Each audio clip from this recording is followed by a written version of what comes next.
સહજાત્મ સ્વરૂપ પરમ ગુરુ. કેવળ જ્ઞાન થાય ને પછી આંખથી જોવે એવું જરૂર નથી. એક એક પ્રદેશ જ દેખાય, એટલે કોણીથી જ દેખાય ને ગોઠણથી જ દેખાય.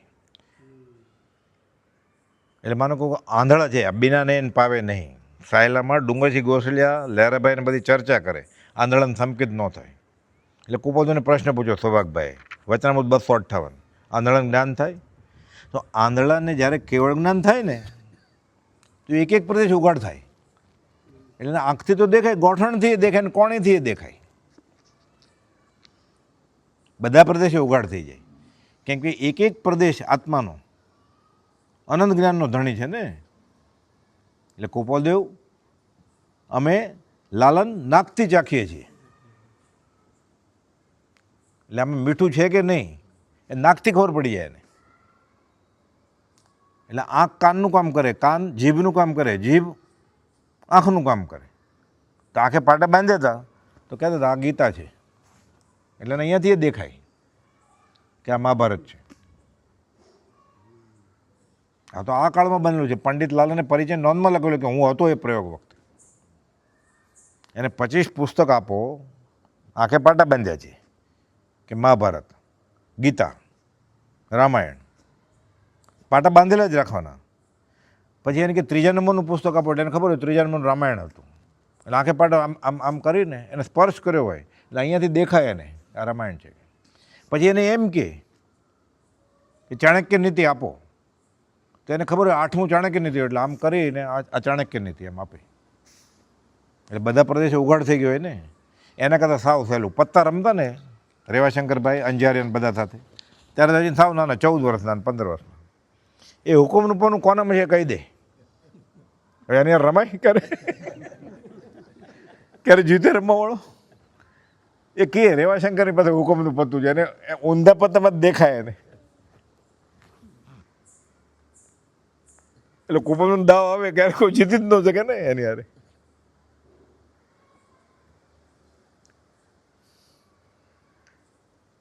બહુ આનંદ આવે એવા પ્રસંગ, બધા સાબિતીવાળા પ્રસંગ બન્યા છે.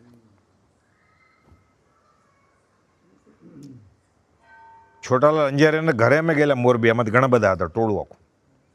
એના 3જી પેઢીના અંજારિયાનો ફોટો હતો. બ્રાહ્મણ, નાગર બ્રાહ્મણ, વકીલ હતા. એણે પરીક્ષા કરેલી ખાવામાં. રેવાશંકરભાઈને ખબર ન પડે એમ મીઠું વધારે નાખવાનું કહ્યું રસોઈને, એકમાં નહીં નાખવાનું. કુપાને ખબર પડી ગઈ. રેવાશંકરભાઈ રસોઈયાને ખીચ્યો કે આવી ભૂલ કરી, આટલા વર્ષનો છું તે. તમે કે છોટાલાલભાઈએ કહેલું કે હોય નહીં કીધું. છોટાભાઈ હસવા માંડ્યા કે મેં પરીક્ષા કરવી હતી મારે. એટલે એવો બીજો પ્રસંગ બનેલો ને, આપણે જેત પર વાત કરેલી મૂળમાં. પાઘડી ડાબેથી બાંધી કે જમણેથી. કુપોલદેવને એ માણસ આમ જોવે એટલે અહીંયા એને મગજ અહીંયા ઇમ્પ્રિન્ટ, એના ખાડા પડ્યા હોય. ટ્રક જાય ને કેમ લીસોટા હોય કે અમને દેખ આભાસ પાડે કે અહીંયા આમ લીસોટા છે.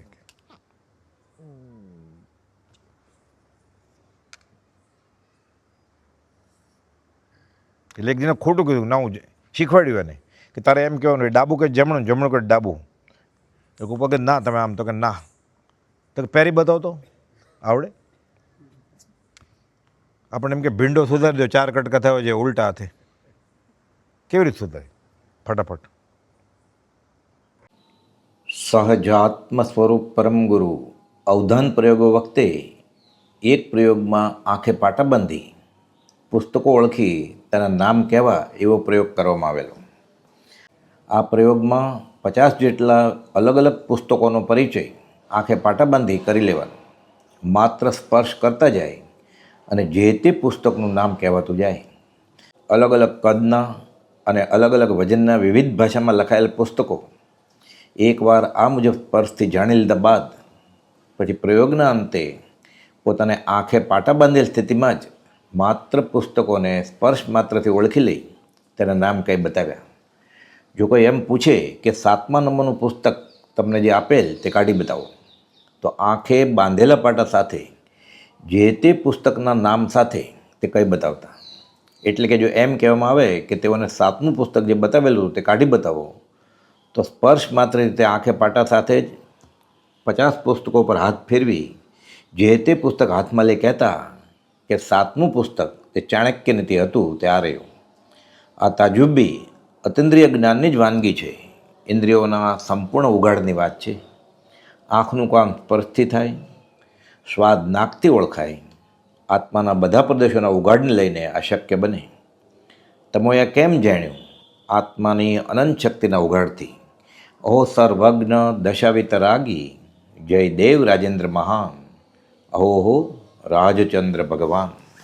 સહજાત્મ સ્વરૂપ પરમ ગુરુ શ્રીમદ રાજચંદ્ર અર્ધશતાબ્દી સ્મારક ગ્રંથ, જે અગાશાસ્ત્રનું પ્રકાશન છે, તેમાં 118મા પાના ઉપર લખેલું છે કે પંડિત લાલનના પરિચયાત્મક પ્રવચનો. અહીં અગા ક્ષેત્રે પંડિત શ્રી લાલને શ્રી મહેન્દ્ર ઝવેરીને નોંધ લખાવેલી. તેમાં તેઓ કહે છે કે આજે આપનો મિત્ર લાલન એક વાત કૃપાળુદેવનો પરિચય આપવા ઈચ્છે છે. કહે છે કે તેમની મુલાકાતમાં મને અથવા ઘણાને જે વસ્તુ ખેંચતી તે તેમની અવધાન શક્તિ હતી, અને આ શક્તિ પર તો આખું મુંબઈ તે વખતે ગાંડું થઈ ગયું હતું. જ્યાં જ્યાં ગુરુદેવે અવધાનો કર્યા હતા, કૃપાળુદેવને તે ગુરુદેવ તરીકે સંબોધતા, ત્યાં ત્યાં લોકોનું પૂર આવતું. એમણે ઘણા સ્થળોએ અવધાન પ્રયોગો કર્યા હતા, અને એક વખત કૃપાળુદેવે આ સ્પર્શેન્દ્રિયનો વિકાસ કેટલો આગળ વધ્યો છે તે અવધાન પ્રયોગ આર્ય સમાજમાં જસ્ટિસ તેલંગના પ્રમુખપણા નીચે કર્યો હતો. આગળ તેઓ જણાવે છે કે ગુરુદેવને આંખે પાટા બાંધી તેમને 50 પુસ્તકો એક પછી એક આપવામાં આવતા અને તેમનું નામ આપવામાં આવતું. ગુરુદેવ તે પુસ્તકો પર બરાબર હાથ ફેરવી મૂકી દેતા. આ પ્રમાણે 50 પુસ્તકો આપવામાં આવ્યા. આ વિધિ પછી એમાંનું કોઈ પણ પુસ્તક માંગવામાં આવે તે પુસ્તક ગુરુદેવ બધા પુસ્તકો પર હાથ ફેરવી શોધી આપતા, અથવા એમાંના કોઈ પુસ્તકનો અનુક્રમ નંબર આપીએ તો પુસ્તકનું નામ આપી પુસ્તક શોધી આપતા. આ પ્રમાણે આપણે જે ચક્ષુથી જોઈએ છીએ તે ગુરુદેવ એટલે કે કૃપાળુદેવ સ્પર્શથી જોઈ શકતા. સહજાત્મ સ્વરૂપ પરમ ગુરુ.